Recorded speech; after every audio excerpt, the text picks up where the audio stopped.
Good morning guys, welcome back to Tumpa's blog के।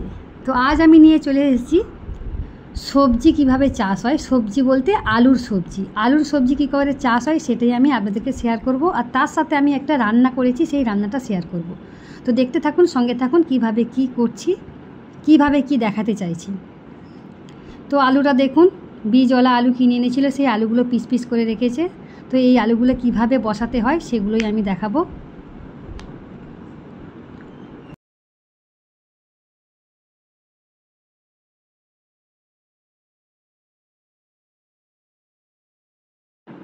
তো এই দেখুন, প্রথমে মাটি তৈরি করে নিয়েছিল। তো মাটি তৈরি করে নিয়ে আলু যে টুকরো টুকরো করে রেখেছিল সেই আলুগুলো বসিয়ে বসিয়ে দিচ্ছে।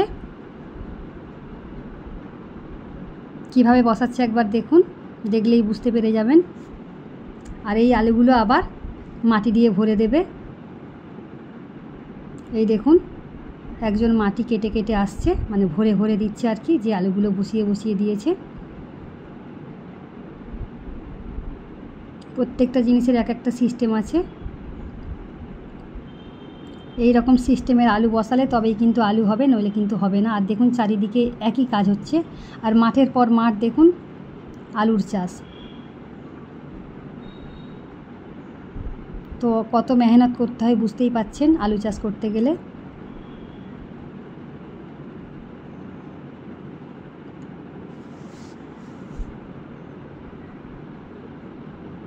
আর দেখুন বন্ধুরা, বিঘের পর বিঘে আলু চাষ, চারিদিকে যেখানেই দেখবেন সেখানে শুধু আলু আর আলু।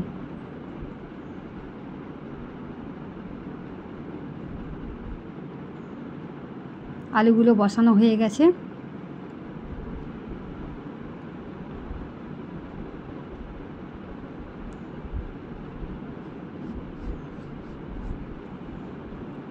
কত সুন্দর লাগছে না দেখতে। যেদিকেই তাকাবেন সেদিকেই মানুষজন কাজ করছে আর আলু বসাচ্ছে।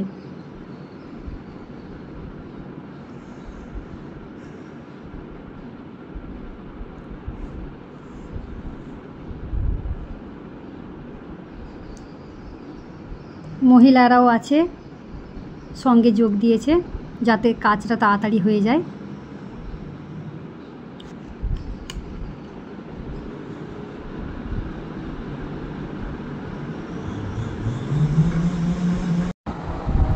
তো দেখতেই পাচ্ছেন বন্ধুরা, সবাই মিলে কাজ করছে। আর এই দেখুন আলু বেরিয়ে গেছে, যে আলুগুলো বসিয়েছিল, তো সেই আলুগুলো সব গাছ বেরিয়ে গেছে।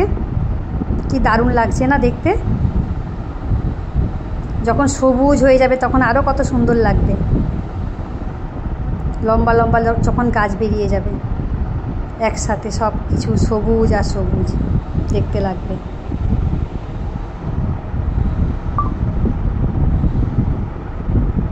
মাঠের পর মাঠ শুধু আলুর চাষ।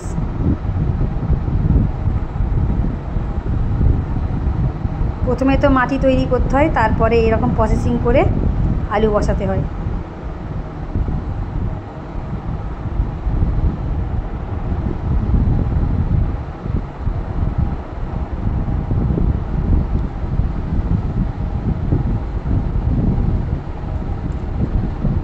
একদিকে আলু বেরিয়ে গেছে আর একদিকে আলু এখনও বেরোয়নি। তো আজ আমি একটা রান্না শেয়ার করব আপনাদেরকে। দেখুন কিভাবে কি করছি। লাউ দিয়ে ডিম দিয়ে ঘন্ট বানিয়েছি। তো কিভাবে কি বানিয়েছি দেখুন। প্রথমে ডিমগুলো আমি একটা বাটিতে নিয়ে নিয়েছি, নুন দিয়ে ফাটিয়ে রেখেছি, আর মশলা নিয়ে নিয়েছি, ঘি নিয়েছি, টমেটো কুচি, ধনেপাতা কুচি, আলু কুচি, কাঁচা লঙ্কা আর লাউ কুচিয়ে নিয়েছি। কড়াই তেল দিয়ে দিয়েছি। প্রথমে ডিমটাকে আমি ভেজে নিচ্ছি।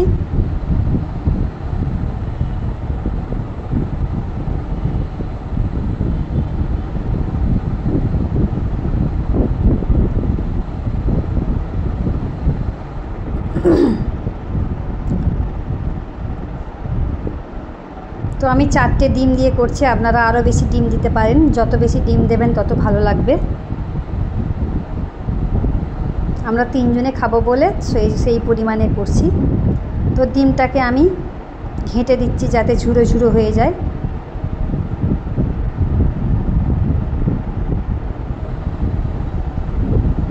তো ডিমগুলো আমার ঝুরো ঝুরো হয়ে গেছে, দেখতেই পাচ্ছেন।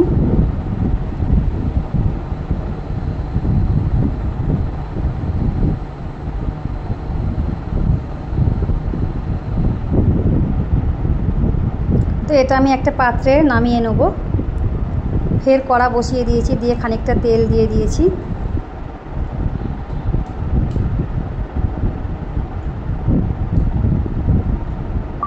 জিরার ফোড়ন দিয়ে দিয়েছি, এর সাথে একটা শুকনো লঙ্কা দিয়ে দেবো। আমার কাছে তেজপাতা নেই, তেজপাতা দিতে পারিনি, তেজপাতা হলে ভালো হয়। আর 5 ফোড়নটাও আমি পাচ্ছি না এখানে, ভাবছি আমি নিজেই 5 ফোড়ন বানিয়ে নেব, কিন্তু এখানে চন্দনী যেটা বলে ওটা পাওয়া যায় না,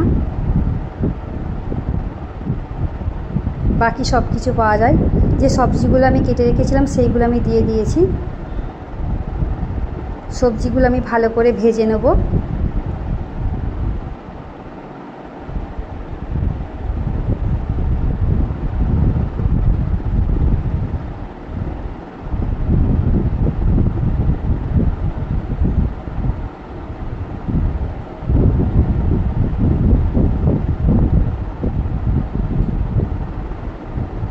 তো সবজিগুলো আমার ভাজা ভাজা হয়ে গেছে। তো এর মধ্যে আমি মশলাগুলো দিয়ে দেবো। লঙ্কার গুঁড়ো, ধনের গুঁড়ো, জিরের গুঁড়ো, চিনি, নুন, এইগুলো দিয়ে আমি ভালো করে এটাকে মিশিয়ে দেব এর সাথে, যাতে সবজির মধ্যে মশলাগুলো অ্যাবজর্ব হয়ে যায়। তো যে ডিমের ঝুড়ো করে রেখেছিলাম সেই ডিমের ঝুড়োটাও দিয়ে দিলাম।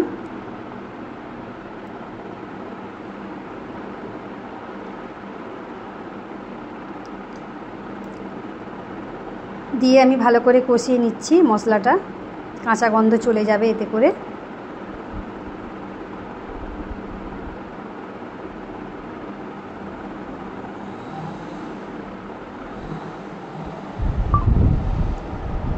তো ভালো করে আমার কষানো হয়ে গেছে।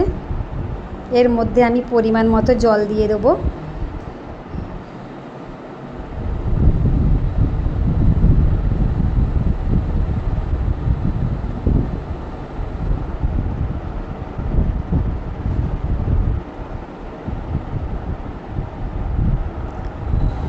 তো এটা আমি 15 মিনিটের মতো ঢাকনা দিয়ে রেখে দেবো। ঢাকনা খোলা হয়ে গেছে, দেখবো আমি সেদ্ধ হয়েছে কি না।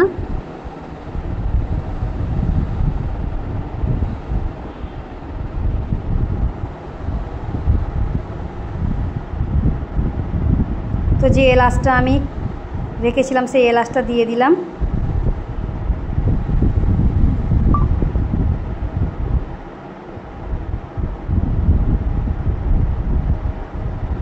তো এরপর আমি পরিমাণ মতো ঘি দিয়ে দেব।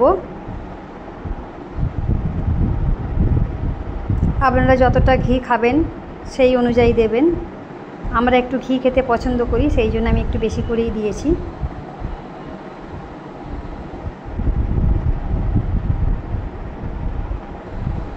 তো এরপর আমি একটা ডালের কাঁটা নেবো, নিয়ে এটাকে ভালো করে ঘেঁটে ঘেঁটে দেবো, যাতে করে আলু লাউ একটু ঘেঁটে ঘেঁটে যায়।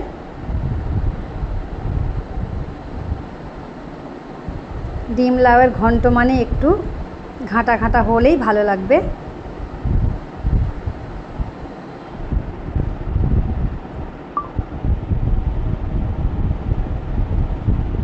তো কেমন হয়েছে রেসিপিটা অবশ্যই জানাবেন।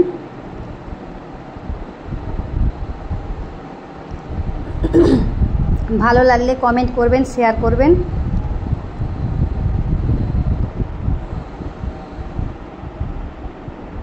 তো রেডি হয়ে গেছে আমার লাউ ঘন্ট।